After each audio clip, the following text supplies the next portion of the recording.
என் பிள்ளைகளே, சில சமயம் கோபம் வரும். கோபம் வர மாதிரி சூழ்நிலை வீட்டுக்குள்ள வரும். வேலை செய்யற இடம், ஊழியம் செய்யற இடத்துல, நீங்க வசிக்கிற இடத்துல யாராவது ஒருத்தர் நம்ம கோபப்படுற மாதிரி நடந்துருவாங்க. அவங்க மேல கோபம் வரும். ஆனாலும் பாவம் செய்யாதுங்க அப்படின்னு சொல்றார். கோபத்துல பேசுகிற வார்த்தை இருக்குல்ல, அதுதான் ரொம்ப பாதிப்பை உண்டாகும். உங்க வீட்டுக்குள்ள யாரோ கோபப்படுத்தின உடனே சொந்த பெற்றோரிடத்துல, பிள்ளைகளிடத்துல, கணவனிடத்துல, மனைவியிடத்துல கோபமா சொல்ற வார்த்தை உங்க மாமியார் மருமகள் மேல, அந்த வார்த்தை இருதயத்தை காயப்படுத்திட்டுனா வாழ்க்கைக்கு அது போகாது. அதனால தான் ஆண்டவர் சொல்றாரு, கோபம் வரலாம் சில சமயம், சிலர் கோபப்படுத்துற மாதிரி நடந்து கொள்ளுவாங்க.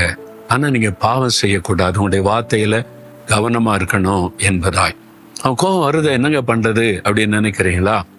எனக்கு கூட கோபம் வரும். சிலர், உங்களுக்கு நான் கோபம் வருமாம்பாங்க. எனக்கு கோபம் வரும், கூட இருக்குன்னு கேட்டு பாருங்க, கோபம் வரும். ஆனா கோபம் வந்தா என்ன செய்யணும் அப்படின்னு ஆண்டவர் சொல்லி கொடுத்தாரு, அமைதியாரு. அப்படி அமைதியா ஸ்தோத்திரம் பண்ணிட்டாரு, அவ்வளவுதான்.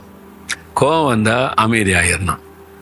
ஆண்டவரே ஸ்தோத்திரம், இதுல இருந்து என்னை காப்பாத்துங்க, நான் பாவம் செஞ்சிடக்கூடாது, என் நாவை காத்துக்கொள்ளுங்க அப்படின்னு ஜெபிச்சிருந்தீங்கன்னா ஆண்டவர் காத்துக்கொள்ளுவார். சில சமயம் பார்த்து நாங்கள் பல டிராவல் பண்றோம்ல, போகிற இடத்துல, ஏர்போர்ட்ல, டிராஃபிக்ல சிலர் பண்ற காரியம் கோபத்தை உண்டாகும். ஏன் இது முட்டாள்தனமா அப்படி பண்றாங்கன்னு கோபத்துல பேசலாமான்னு தோணும். ஆண்டவர் சொல்லுவாரு, அமைதியாரு, கோபப்படாத, பேசாத, கோபம் வந்துட்டா பொறுமையாரு, கண்ண மூடி இயேசுவே ஸ்தோத்திரம் ஸ்தோத்திரம், உமக்கு தெரியாம எதுவும் சம்பவிக்காது, இவங்க இப்படி பண்றதுக்காக ஸ்தோத்திரம், எனக்கு அமைதியை கற்றுத்தாரோம் அப்படின்னு ஜெபம் பண்ண உடனே அடுத்த நிமிஷம் எல்லாம் மாறிடும். அவ்வளவுதான்.